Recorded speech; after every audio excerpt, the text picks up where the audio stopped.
They think you're weak, not because you are, but because you don't react the way they expect. You don't defend yourself when they test you. You don't prove anything when they doubt you. You don't compete when they try to bait you. So they assume. They assume silence means submission. They assume calm means fear. They assume you're playing small because you can't play big. But here's what they don't see coming. The moment you show them what you're actually capable of, their entire perception of you collapses. And once they see it, they can never unsee you again. Stay till the end, because I'm going to show you exactly when to reveal yourself and when to stay hidden.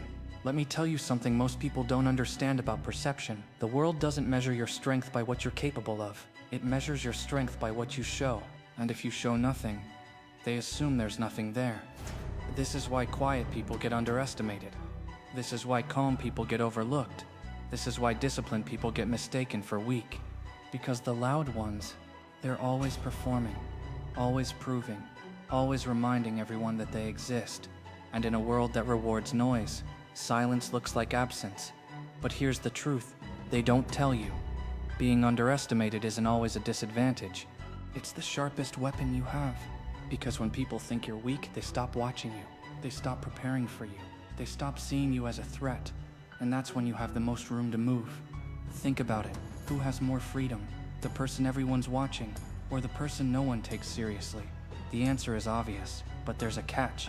You can't stay underestimated forever, because at some point you need them to see you, not for validation, but for positioning. And when that moment comes, the reveal has to be perfect. There's a specific moment in every quiet person's life where everything changes. It's not when they finally speak up. It's not when they finally get angry. It's not when they finally defend themselves. It's when they casually do something that no one expected them to be able to do. Maybe it's solving a problem everyone else gave up on. Maybe it's performing at a level no one thought you could reach. Maybe it's staying calm in a situation where everyone else breaks. Whatever it is, it's not loud, it's not dramatic, it's just undeniable. And that's what breaks their perception. Because up until that moment, they had a story about you. A story that made sense. A story that kept you in a box. But the second you do something that doesn't fit that story, the story collapses. And now they have to rewrite it. But here's where most people mess up. They think the goal is to shock people, to prove everyone wrong, to make a big statement. That's ego talking. The real goal isn't to prove anything. The real goal is to position yourself exactly where you want to be in their mind. Look at Ayanokoji. He doesn't reveal his abilities to impress people. He reveals them to control how people see him. When he wants to be left alone, he stays invisible. When he needs someone to trust him, he shows just enough competence. When he needs someone to fear him, he shows just enough danger. It's not random, it's calculated. And that's the difference between accidentally being underestimated and strategically using it. So how do you actually do this? How do you control when people see your real capability? There are 3 rules. Rule 1, never reveal yourself to defend your ego. If someone insults you, challenges you, doubts you, and your first instinct is to prove them wrong, that's your ego wanting validation. And validation is a trap, because the second you show your strength just to prove a point you've already lost, you've shown them that their opinion matters to you. Real strength doesn't need to be defended, it just exists, and it shows itself when it's useful, not when it's provoked. Rule 2, reveal yourself only when it serves your position.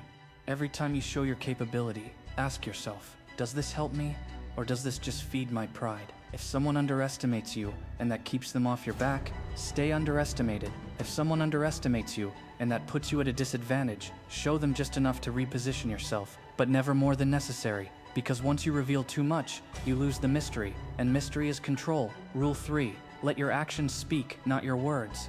You never have to prove yourself twice. Because once someone sees your real capability, they don't forget it. It rewrites their entire perception of you, and that perception is permanent. So what happens after you reveal yourself? What changes? Everything. The way they talk to you changes. The way they treat you changes. The way they calculate their moves around you changes. Because now, you're no longer invisible. You're no longer harmless. You're no longer someone they can ignore. You've entered their awareness. And once you're in their awareness, you're in their calculations. But here's the interesting part. Some people will respect you more. Some will fear you. Some will distance themselves. And some will try to test you even harder. And this is where most people lose control. Because after finally being seen, they want to hold on to that recognition. They want to keep proving themselves. They want to maintain that image. And that's when they start performing, start explaining, start needing validation again. Don't do that. Once you've revealed yourself, go back to being quiet, go back to being calm, go back to being unreadable, because the reveal was never about becoming loud. It was about repositioning yourself. And now that you're repositioned, you don't need to keep performing. Let them wonder. Let them guess. Let them try to figure out how much more you're hiding. Because the moment they think they figured you out, you've already lost the advantage. The people who stay dangerous aren't the ones who constantly prove themselves. They're the ones who only show what's necessary and keep the rest hidden. They're the ones you can't predict, can't measure, can't prepare for. And that's the position you want to be in. Not visible, not invisible, somewhere in between, where they know you're capable, but they don't know how capable. That's control. So here's what you need to remember. Being underestimated isn't weakness, it's positioning. But staying underestimated forever isn't strategy, it's hiding. The real skill is knowing exactly when to reveal yourself and exactly how much to show. Most people will never figure this out.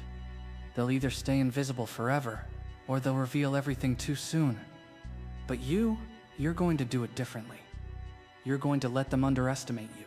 You're going to stay quiet, stay calm, stay disciplined.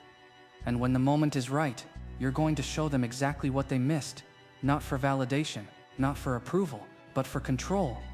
And once they see it, they'll never unsee you again.